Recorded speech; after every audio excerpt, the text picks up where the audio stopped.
नमस्कार बच्चों, कैसे हैं आप सब। आशा करती हूँ आप सभी अच्छे होंगे, स्वस्थ होंगे, खुश होंगे और अपनी पढ़ाई भी अच्छे से कर रहे होंगे। तो जैसा कि आप सभी जानते हैं, मैं हूँ आपकी हिंदी की अध्यापिका और मैं स्वागत करती हूँ आप सभी का आईसीटी वर्चुअल क्लासरूम में। और आज हम यहाँ पर एकत्रित हुए हैं पढ़ने के लिए क्लास 8th की हिंदी। क्लास 8th की हिंदी में जैसे कि आप सभी को पता ही है, हमारे व्याकरण का खंड चल रहा है और उसमें हमने पिछले सेशन में पढ़ना शुरू किया था वाच्य।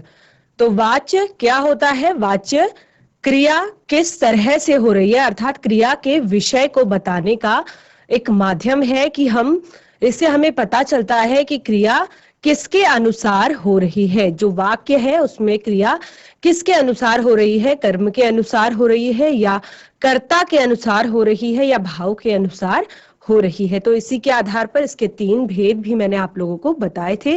फटाफट से इसको एक बार रिवाइज करते हैं, आगे बढ़ते हैं और इसी से संबंधित कुछ और चीजें आज हम इस सेशन में पढ़ते हैं। तो चलेंगे स्मार्ट बोर्ड की तरफ। आप सभी बिल्कुल ध्यान से समझने की कोशिश कीजिए, क्योंकि पहले भी बता चुकी हूँ कि वाक्य जो होते हैं, वाच्य, वो आपकी परीक्षाओं की दृष्टि से बहुत ज्यादा महत्वपूर्ण होते हैं। हर परीक्षा में लगभग इस तरह वाच्य से संबंधित प्रश्न कि आप भाव वाच्य को कर्म वाच्य में बदलिए, कर्म वाच्य को कृत वाच्य में बदलिए। इस तरह के जो प्रश्न आते हैं, ये लगभग हर परीक्षा में आपके आते हैं।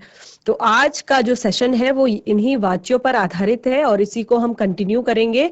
तो चलते हैं स्मार्ट बोर्ड की तरफ, सभी ध्यान से पढ़ेंगे।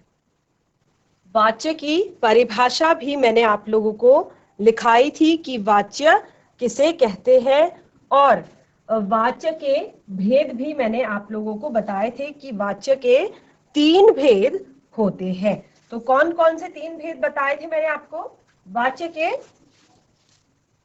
वाच्य के मुख्य रूप से 3 भेद मैंने आपको बताए थे।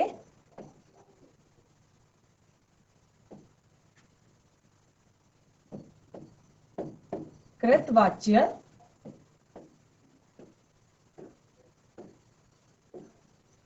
कर्मवाच्य, नंबर 3 भाव वाच्य। ठीक है, तो इनके आधार पर ही हमने सेंटेंसेस को पढ़ा था कि जिसमें कृतवाच्य अर्थात जिसमें कर्ता की प्रधानता होती है, जो कार्य करने वाला व्यक्ति होता है, अर्थात जो सेंटेंस होता है, जो वाक्य होता है, वो कर्ता के आधार पर आपको पढ़ने में जब आप पढ़ेंगे तो वो सारा जो वाक्य होता है वो कर्ता के आधार पर होता है। जैसे मोहन पढ़ रहा है, अर्थात जो क्रिया है वो मोहन के आधार पर परिवर्तित हो रही है, अर्थात लिंग वचन और के आधार पर चेंज हो रही है। मोहन यहाँ पर पुल्लिंग है तो यहाँ पर पढ़ रहा है। अगर मैं लिखूं सीता पढ़ रही है, तो यहाँ पर क्रिया जो है सीता के आधार पर परिवर्तित हो रही है, अर्थात सीता जो है वो स्त्रीलिंग है। सीता क्या है? स्त्रीलिंग है। तो क्रिया जो है वो सीता के आधार पर परिवर्तित हो रही है, अर्थात सेंटेंस जो है कर्ता के आधार पर बना हुआ है और क्रिया उसमें कर्ता के आधार पर परिवर्तित हो रही है और लिखी गई है, अर्थात जो क्रिया है वो कर्ता के आधार पर लिखी गई है। अगर मैं यहीं पर मोहन और सीता एक एक वचन है, मोहन पढ़ रहा है अर्थात एक वचन, सीता पढ़ रही है ये भी एक वचन, बच्चे पढ़ रहे हैं, बच्चे पढ़ रहे हैं। तो यहाँ पर और एक सेंटेंस में आपको इस तरह से समझा देती हूँ, बच्चा पढ़ रहा है। आप यहाँ पर देख रहे हैं बिल्कुल बच्चों के बारे में ही बात की है कि बच्चे पढ़ रहे हैं, बच्चा पढ़ रहा है। तो बच्चे अर्थात यहाँ पर बहुवचन है, तो क्रिया आप देख रहे हैं कि बिल्कुल बहुवचन के आधार पर ही परिवर्तित हुई है कि बच्चे पढ़ रहे हैं, और बच्चा पढ़ रहा है एक वचन है, तो क्रिया उसी के आधार पर परिवर्तित हुई है, बच्चा पढ़ रहा है। ठीक है, तो कृतवाच्य में आप समझ गए होंगे कि क्रिया जो है वो कर्ता के आधार पर परिवर्तित होती है। जैसे कि मैंने आपको कृतवाच्य के एग्जाम्पल कल लिखवाए थे कि लड़का दूध पीता है या लड़कियां दूध पीती हैं। लड़का दूध पीता है और लड़कियां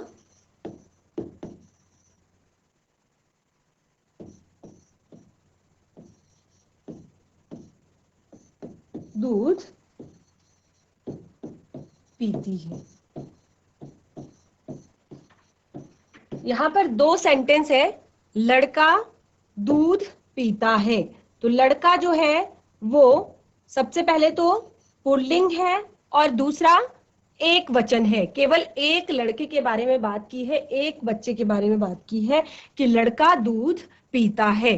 तो क्रिया जो है शब्द पीता है वो किसके आधार पर परिवर्तित हुई है, लड़का जो शब्द यहाँ पर लिखा गया है अर्थात कर्ता जो शब्द है उसके आधार पर लिखा गया है, उसके अनुसार यहाँ पर बताई गई है। दूसरा लड़कियां दूध पीती हैं, तो लड़कियां शब्द जो है एक तो सबसे पहले क्या है, ये स्त्रीलिंग है और दूसरा क्या है, लड़कियां अर्थात बहुवचन है। तो यहाँ पर आप देख रहे हैं कि लड़कियां दूध पीती हैं में पीती है शब्द जो है अर्थात पीती है शब्द क्या है, पीता है, पीती है, खाता है, चलता है, गाता है, नहाता है, तो ये सारे शब्द क्या है, क्रिया शब्द हैं और ये कर्ता के आधार पर यहाँ पर परिवर्तित हो रहे हैं।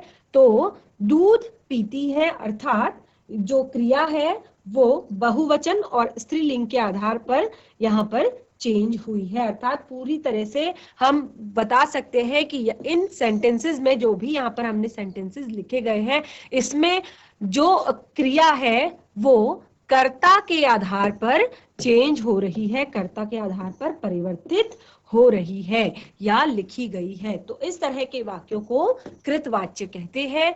और आगे कर्मवाच्य, कर्मवाच्य में मैंने क्या बताया था आप लोगों को, कर्मवाच्य में क्या होता है,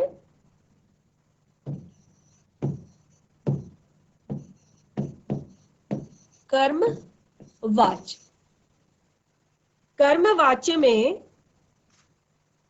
जब वाक्य में प्रयुक्त क्रिया जो होती है उसका सीधा संबंध वाक्य में प्रयुक्त कर्म से होता है, अर्थात इससे पहले जब मैंने आपको बताया तो उसमें क्रिया का सीधा संबंध कर्ता से था, इसमें क्रिया का सीधा संबंध जो है वाक्य में प्रयुक्त कर्म से होता है। ठीक है, तो यहाँ पर क्रिया कर्म के आधार पर परिवर्तित होगी,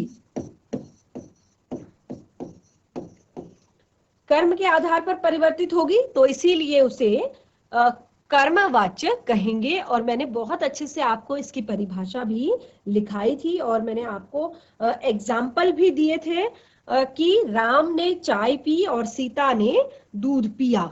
तो ये दो एग्जाम्पल मैंने आप लोग को लिखाए थे। तो पी और पिया अर्थात पी जो चाय है वो स्त्रीलिंग है, लेकिन राम ने चाय पी एक वचन है इसीलिए चाय पी। सीता ने चाय पुल्लिंग है, सीता ने दूध पिया, तो दूध जो है वो पुल्लिंग है और यहाँ पर सीता ने दूध पिया अर्थात इसको परिवर्तित किया गया है पिया शब्द से। तो स्त्रीलिंग और एक वचन और पिया पुल्लिंग और एक वचन, तो अलग अलग दोनों चीजें यहाँ पर दिखाई गई है। तो अर्थात कर्म के आधार पर चेंज हुआ है कि चाय स्त्रीलिंग थी, चाय पी, तो चाय कर्म है, यहाँ पर राम ने चाय पी या राम द्वारा चाय पी गई, तो यहाँ पर के द्वारा शब्द का प्रयोग भी हम करते हैं कि राम द्वारा या राम के द्वारा चाय पी गई। तो पी गई अर्थात चाय जो है वो स्त्रीलिंग है।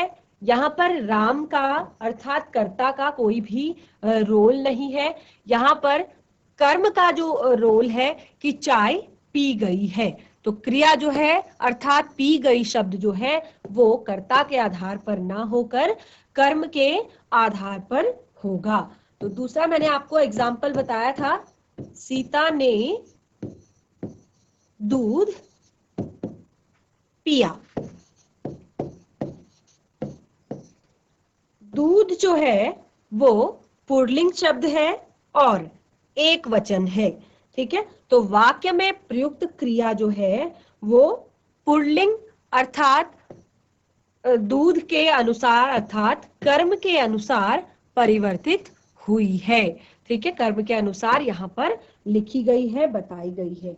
और इसके बाद हमने पढ़ा था कर्ता युक्त कर्म अर्थात जिसमें जिस वाक्य में कर्ता विद्यमान होता है और कार्य जो होता है वो क्रिया बीते समय की अर्थात भूतकाल की होती है। ये भी मैंने आपको लिखाया था। और उसके बाद मैंने बोला था कि कर्ता एक कर्ता युक्त कर्मवाच्य था और एक कर्ता रहित कर्मवाच्य था। तो कर्ता रहित कर्मवाच्य में क्या था, जिसमें कर्मवाच्य की स्थिति में प्रयुक्त कर्म ही प्रत्यक्ष कर्ता के रूप में होता है अर्थात कर्म को ही कर्ता के रूप में दिखाया जाता है। तो इसके दो भाग मैंने आप लोगों को बताए थे। आगे बढ़ेंगे नंबर 3 जो आज हम पढ़ेंगे भाववाच्य।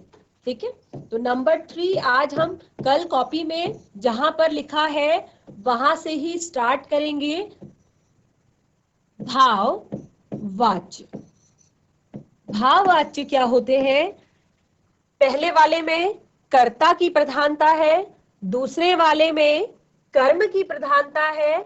नंबर 3 जो है तीसरा वाला, क्योंकि जब वाक्य में क्रिया ना तो, इसको हम इस प्रकार लिखेंगे, जब वाक्य में क्रिया ना तो कर्म के अनुसार होती है और ना ही कर्ता के अनुसार होती है, बल्कि किसी असमर्थता का भाव जताया जाता है या फिर किसी तरीके का कोई भाव जताया जाता है, तो वहां पर भाववाच्य होता है। ठीक है, तो इसको हम इस प्रकार लिखेंगे। इसकी जो परिभाषा है, जब वाक्य में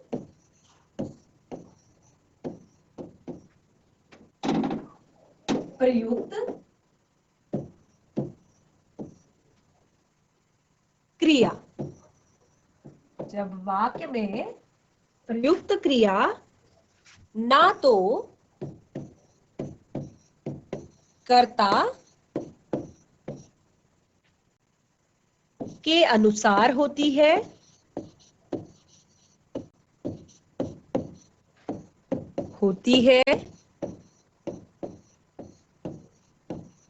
और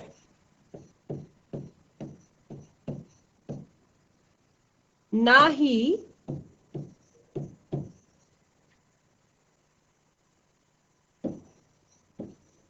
कर्म के अनुसार, बल्कि यहां पर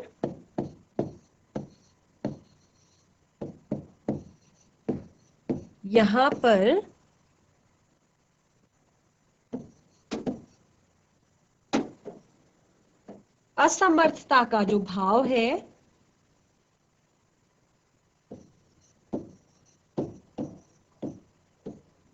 का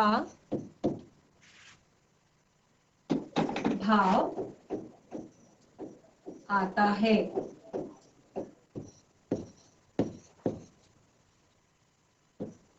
इसे भाववाच्य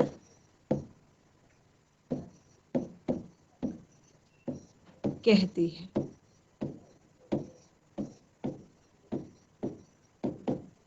इसे ही भाववाच्य कहते हैं। तो भाववाच्य के एग्जाम्पल, जैसे मैंने आपको पहले भी बताया कि इसमें के भाव वाच्य में असमर्थता का भाव दर्शाया जाता है, असमर्थता को जताया जाता है। तो कैसे यहाँ पर हम इस सेंटेंस में लिखेंगे,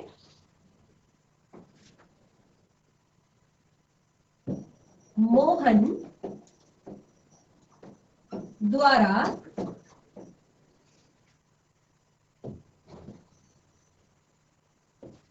मोहन से लिखा नहीं जाता।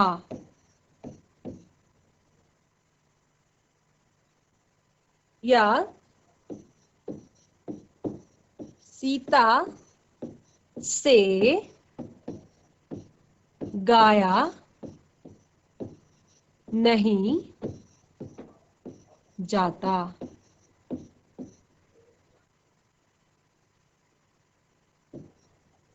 राम से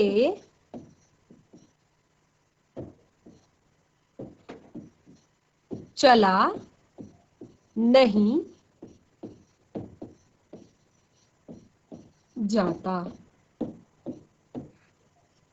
तो इस तरह के जो सेंटेंस हैं, जहां पर हमें असमर्थता का भाव दिखाई दे रहा है, हमें लग रहा है कि वहां पर असमर्थता दिखाई जा रही है, तो वहां पर हम भाववाच्य कहेंगे, क्योंकि भाव जो होते हैं उनको हम दिखा नहीं सकते हैं। भावों को कभी भी हम दिखा नहीं सकते, केवल और केवल महसूस कर सकते हैं। तो इसीलिए मोहन से लिखा नहीं जाता, या मैं कहूंगी मुझसे पढ़ा नहीं जाता, मुझसे देखा नहीं जाता।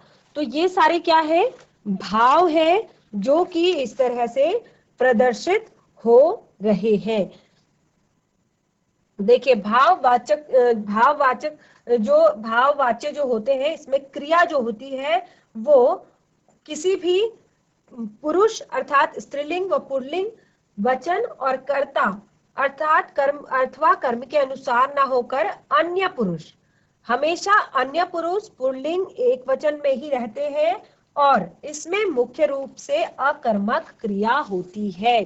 ठीक है, इसमें मुख्य रूप से अकर्मक क्रिया होती है, और साथ ही प्रायः ही निषेधात्मक वाक्य ही भाववाच्य कहलाते हैं। अब ये निषेधात्मक वाक्य क्या होते हैं, अर्थात जहां पर निषेध उत्पन्न हो रहा है। जैसे आप यहाँ पर देख पा रहे हैं कि तीन जो मैंने सेंटेंस लिखे हैं, तीनों सेंटेंस निषेधात्मक सेंटेंस है, अर्थात मोहन से लिखा नहीं जाता, सीता से गाया नहीं जाता, राम से चला नहीं जाता, या गीता से खाया नहीं जाता।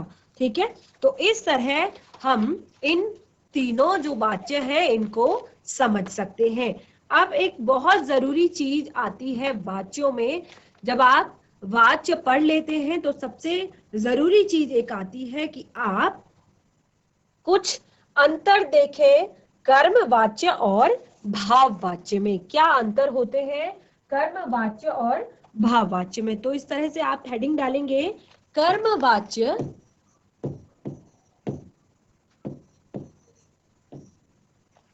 एवं तथा भाववाच्य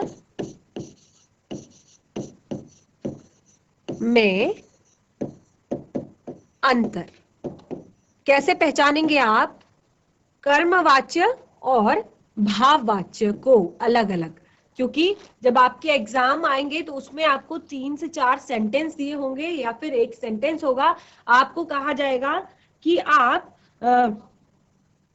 एक कर्मवाच्य को भाववाच्य में किस तरह से बदलेंगे। तो यहाँ पर आपको इन्हीं का अंतर बताया जा रहा है।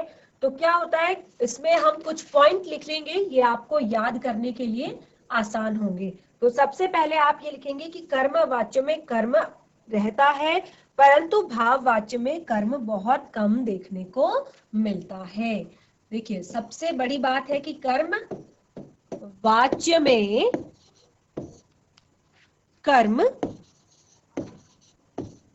अवश्य होता है। क्योंकि कर्मवाच्य है तो कर्म तो अवश्य ही होगा। ठीक है, आप इसी सेंटेंस को आगे बढ़ाएंगे, परंतु भाववाच्य में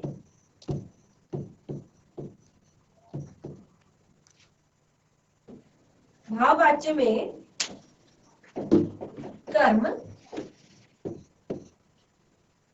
बहुत कम देखने को मिलता है। जैसे कि मैंने अभी अभी आप लोग को बताया कि इसमें ज्यादातर जो सेंटेंस होते हैं, अर्थात ज्यादातर जो वाक्य होते हैं वो निषेधात्मक होते हैं, अर्थात वहां पर कर्म नहीं होता है, कार्य नहीं हो रहा होता है, केवल वहां पर भाव की प्रधानता है, इसीलिए उसको भाववाच्य हम कहते हैं।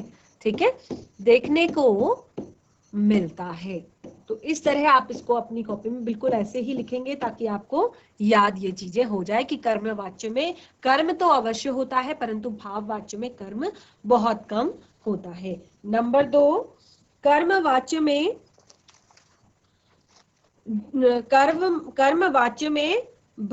कर्मवाच्य में जा का प्रयोग वैकल्पिक रूप से होता है और जबकि भाववाच्य में इसका प्रयोग अनिवार्य रूप से होता है। जैसे देखिए, कर्मवाच्य का एक सेंटेंस लिखती हूं, कर्मवाच्य और भाववाच्य।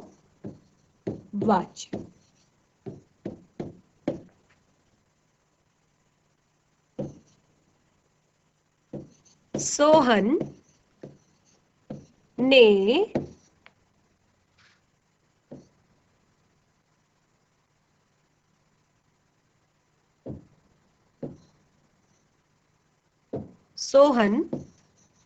द्वारा दरवाजा खोला गया।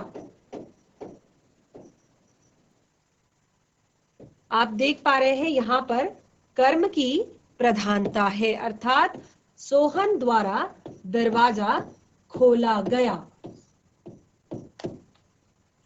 अब राधा से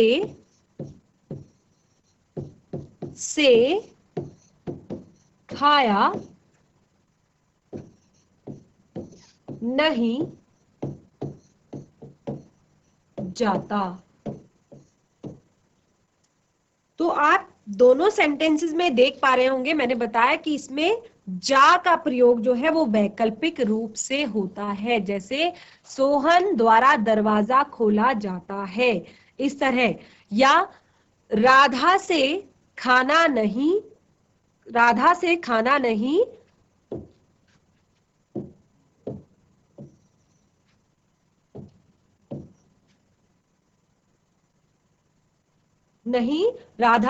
खाया नहीं जाता।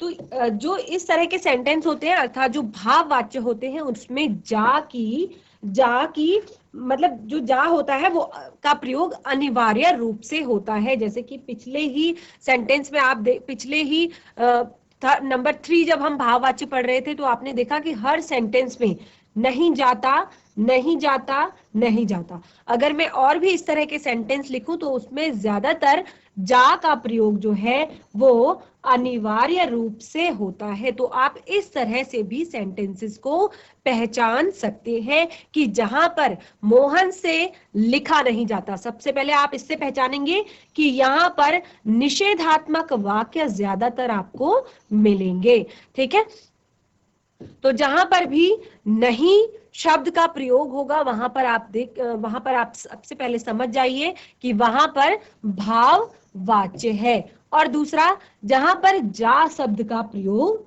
हुआ है, जैसे मोहन से लिखा नहीं जाता, सीता से गाया नहीं जाता, राम से चला नहीं जाता, सोहन से उठा नहीं जाता, या इस तरह के और भी बहुत सारे शब्द। तो इनकी पहचान है कि आप किस तरह से कर्मवाच्य और भाववाच्य में अंतर कर सकते हैं। तो यहाँ पे मैंने पहला बताया कि इसमें कर्म अवश्य होता है परंतु भाववाच्य में कर्म बहुत कम देखने को मिलता है, और कर्मवाच्य में जा का प्रयोग जो है वो बिल्कुल भी अनिवार्य नहीं है, अर्थात वैकल्पिक है, लेकिन भाववाच्य में जो है वो जा शब्द का प्रयोग जो है वो अनिवार्य रूप से है। और क्योंकि कर्म के साथ है, कर्मवाच्य है, तो यहां पर कर्मवाच्य की कर्मवाच्य की क्रिया सदैव सकर्मक, कर्मवाच्य की जो क्रिया होती है वो सदैव सकर्मक होती है। सकर्मक, सकर्मक क्या होता है?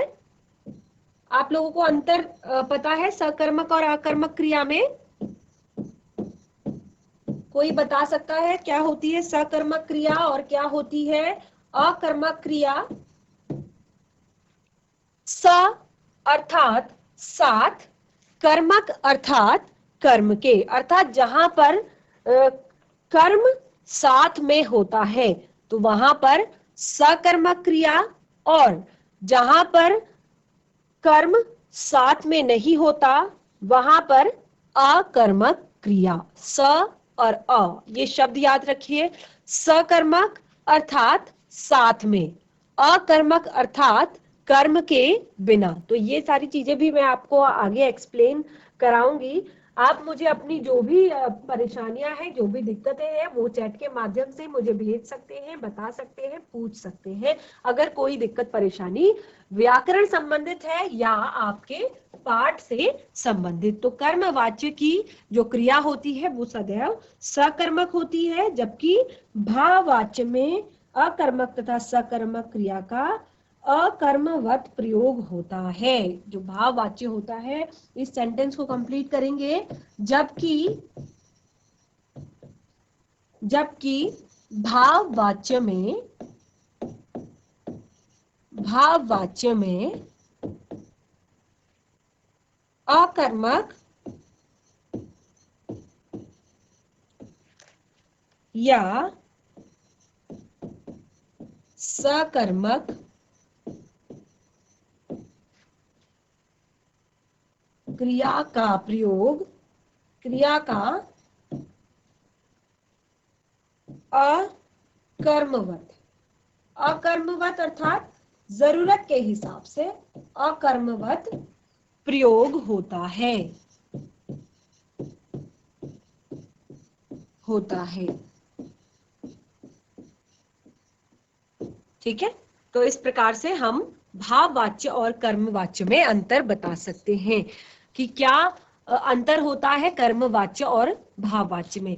अब इस पाठ से ही संबंधित एक बहुत ज्यादा महत्वपूर्ण टॉपिक एक और हमारा है, वो है वाच्य परिवर्तन, जिस पर प्रश्न आते हैं, जो कि मेन पार्ट है आपके इस वाच्य जो खंड है उसका। तो सब बिल्कुल अलग से एक पेज पे इस तरह से लिखेंगे, वाच्य परिवर्तन।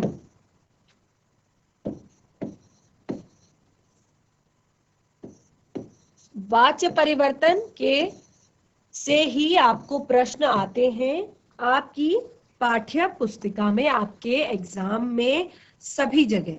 तो सबसे पहले हम कृतवाच्य से कर्मवाच्य बनाना सीखेंगे। सबसे पहले हम नंबर 1 कृतवाच्य से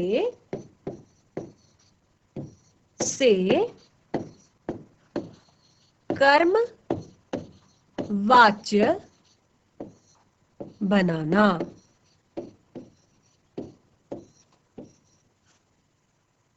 तो कृतवाच्य क्या होता है? जिसमें कर्ता की प्रधानता होती है। तो किस तरह से हम इसको बनाएंगे? देखिए, इसमें हम जोड़ेंगे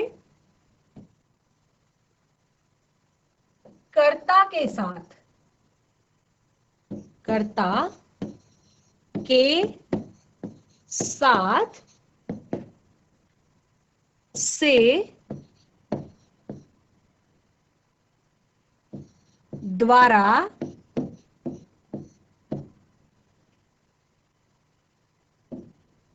के द्वारा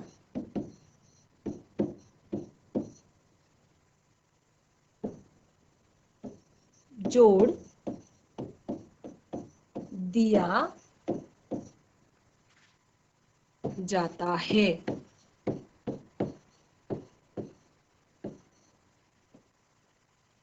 कर्ता के साथ से या द्वारा या फिर के द्वारा जोड़ दिया जाता है। तो अगर आपको कृतवाच्य का मैं एक सेंटेंस दूं, कृतवाच्य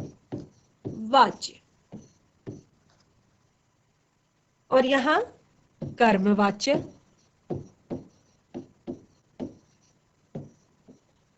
तो कृतवाच्य जैसे रवि पुस्तक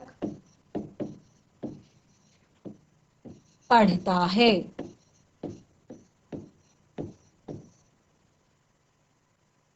रवि पुस्तक पढ़ता है, अर्थात यहाँ पर जो वाक्य है वो उसमें क्रिया जो है वो पूरी तरह से किस पर आधारित है, किस पर निर्भर है, कर्ता पर आधारित है, अर्थात कर्ता के अनुसार परिवर्तित हो रही है, कर्ता के अनुसार लिखी गई है। ठीक है, तो रवि पुस्तक पढ़ता है, इसको हम कर्मवाच्य में किस तरह से परिवर्तित करेंगे? क्या मैंने आप लोगों को बताया है यहाँ पर? कर्ता, कर्ता अर्थात रवि के साथ से, द्वारा या के द्वारा जोड़ दिया जाएगा। तो किस तरह से सेंटेंस बनेगा? रवि से पुस्तक पढ़ी जाती है या रवि के द्वारा पुस्तक पढ़ी जाती है या रवि द्वारा पुस्तक पढ़ी जाती है। ठीक है, पूरी तरीके से ये कर्मवाच्य में परिवर्तित हो जाएगा। रवि द्वारा पुस्तक पढ़ी जाती है, रवि से पुस्तक पढ़ी जाती है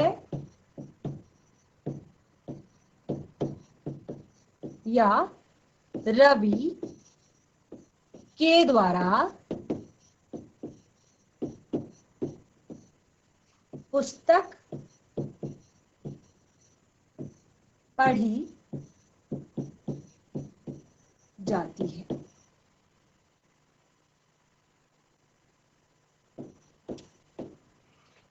तो यहां पर जो हमने कृतवाच्य को कर्मवाच्य में परिवर्तित किया कि आप एक सेंटेंस आप बनाइए, सीता खाना खाती है। चलिए फटाफट बनाइए सेंटेंस, बिल्कुल इसी तरह बनाएंगे। हम कर्ता के साथ से, द्वारा, के द्वारा जोड़कर इस सेंटेंस को कृतवाच्य से कर्मवाच्य में परिवर्तित करेंगे। ठीक है, तो इस सेंटेंस को फटाफट आप लोग अपनी कॉपी में बनाइए, सॉल्व कीजिए।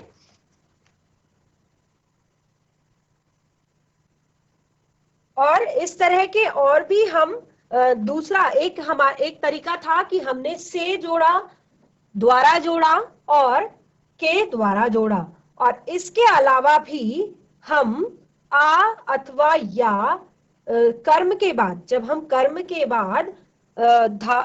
के बाद आ अथवा या जोड़ दिया जाता है और जा इसका उपयुक्त रूप से जोड़ दिया जाता है, तो उसे भी हम कर्मवाच्य बना सकते हैं। लेकिन मैंने आपको पहले बताया था कि कर्मवाच्य में जा शब्द जो होता है वो बहुत कम होता है। फिर भी मैं आपको इसका एक दूसरा तरीका बता देती हूँ। पहला हमने बताया था से, के द्वारा और द्वारा जोड़कर, अभी हम जोड़ेंगे कर्म के बाद। कर्म के बाद जो मुख्य धातु है, मुख्य धातु में जा,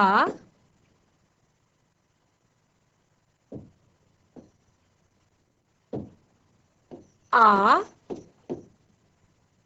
अथवा या जब हम जोड़ते हैं, या जोड़ दिया जाता है। ठीक है, तो किस तरह से बनाएंगे? कृतवाच्य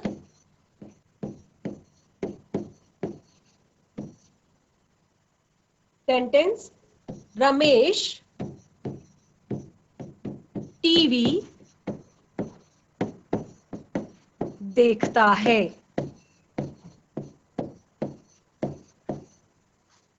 तो इसको हमने बदलना है कर्म वाच्य में। तो हम इसको लिखेंगे रमेश से टीवी देखा